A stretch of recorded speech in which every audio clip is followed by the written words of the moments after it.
পাকা আমের মৌসুমে আমার এই ম্যাঙ্গো মিল্ক সন্দেশ না বানালে চলেই না। আমার বাসার সবাই তো আশায় থাকে আমি এটা কোন দিন বানাবো। পৃথিবীর সবচেয়ে সহজ, মজাদার, স্মুথ ও ক্রিমি আমের মিল্ক সন্দেশ আপনিও বানিয়ে নিন মাত্র 4টি উপকরণে। আসসালামু আলাইকুম everyone, I am chef Ishika. Welcome back to আইফুড channel. Mango milk Sandesh বানানোর জন্য আমি প্রথমেই নিয়ে নিয়েছি 2 লিটার ফুল ক্রিম লিকুইড দুধ। এবার চুলার হাই ফ্লেমে আমি নেড়ে চেড়ে দুধে একটি বলক তুলে নিব।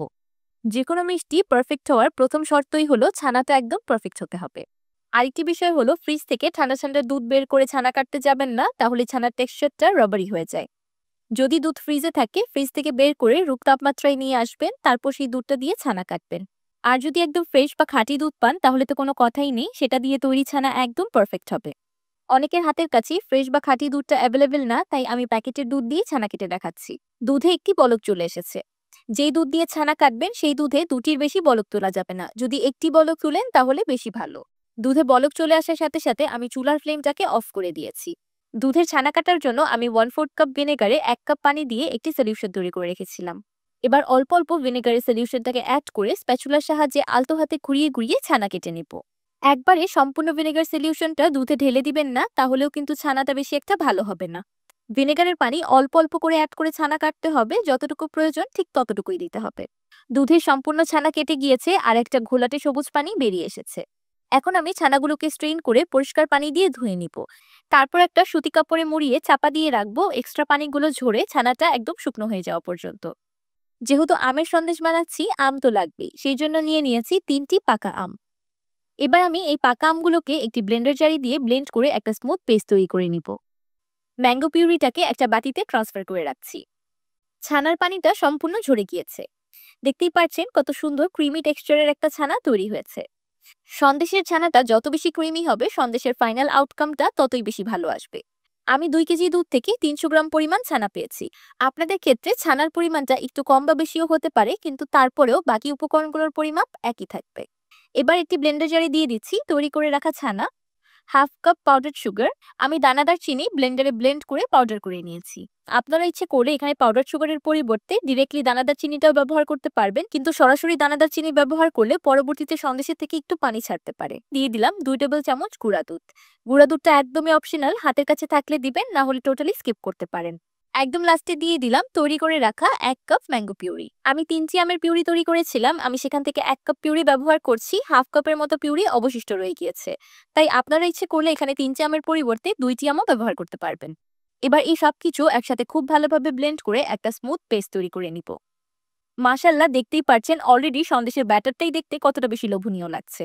সন্দেশের ব্যাটারের কনসিস্টেন্সিটা ঠিক এমন হবে মেয়োনিজের মতো, না খুব বেশি ঘন না খুব বেশি পাতলা। আপনারা যদি ব্লেন্ড করার পর দেখেন সন্দেশের ব্যাটারটা একটু বেশি ঘন আছে, তাহলে আরেকটু ম্যাঙ্গো পিউরি অ্যাড করে দিবেন, তাহলেই পাতলা হয়ে যাবে। সন্দেশটাকে স্টিম করার জন্য আমি একটি রাউন্ড শেপের মোল্ড নিয়ে নিয়েছি। এখন মোল্ডের নিচে হালকা ঘি ব্রাশ করে দিলাম। উপর থেকে একটি বেকিং পেপার দিয়ে দিলাম ফর এক্সট্রা প্রোটেকশন। বেকিং পেপারের উপরেও একটু ঘি ব্রাশ করে নিলাম। আপনাদের হাতের কাছে বেকিং পেপার অ্যাভেলেবেল না থাকলেও কোনো সমস্যা নেই, আপনারা মোল্ডের নিচে তেল বা ঘি ব্রাশ করে নিলেই হবে। পরবর্তীতে এটাকে কিভাবে ডিমোল্ড করতে হবে সেটা আমি ভিডিওর লাস্টে বলে দিব। এবার তৈরি করে রাখা সন্দেশের ব্যাটারটাকে মোল্ডে দিয়ে সমান করে নিচ্ছি। সন্দেশটাকে মোল্ডেই বানাতে হবে এমন কোনো কথা নেই, আপনারা ইচ্ছে করলে এখানে যে কোনো স্টিলের, কাচের বা সিরামিকের বাটিও ব্যবহার করতে পারবেন। একটি ব্যাম্বু স্টিকের সাহায্যে সন্দেশের ব্যাটারটাকে চারিদিকে ছড়িয়ে দিলাম যেন কোনো অংশে পাকা না থাকে। ম্যাঙ্গো মিল্ক সন্দেশটাকে স্টিম করার জন্য আমি একটি বড় পাত্রে পরিমাণ মতো পানি দিয়ে ফুটিয়ে নিয়েছি। পাতিলের উপর একটি স্ট্রেইনার বসিয়ে দিয়েছি আর স্ট্রেইনারের উপর বসিয়ে দিলাম সন্দেশের মোল্ডটি।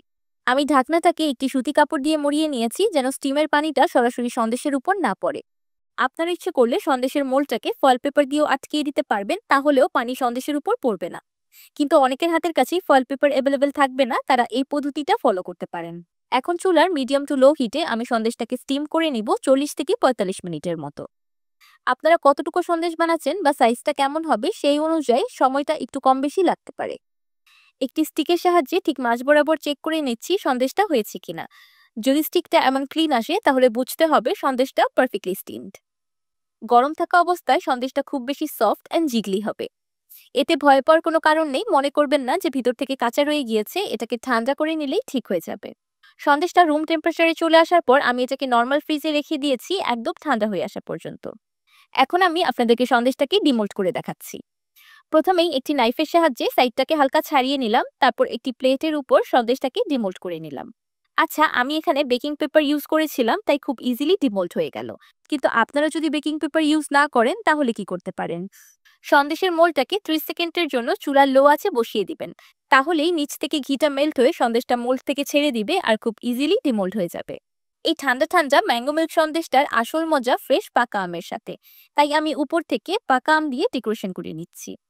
এটা একদমই অপশনাল, আপনারা ইচ্ছে করে স্কিপ করতে পারেন, কিন্তু একবার এভাবে খেয়ে দেখবেন, দুর্দান্ত লাগবে খেতে।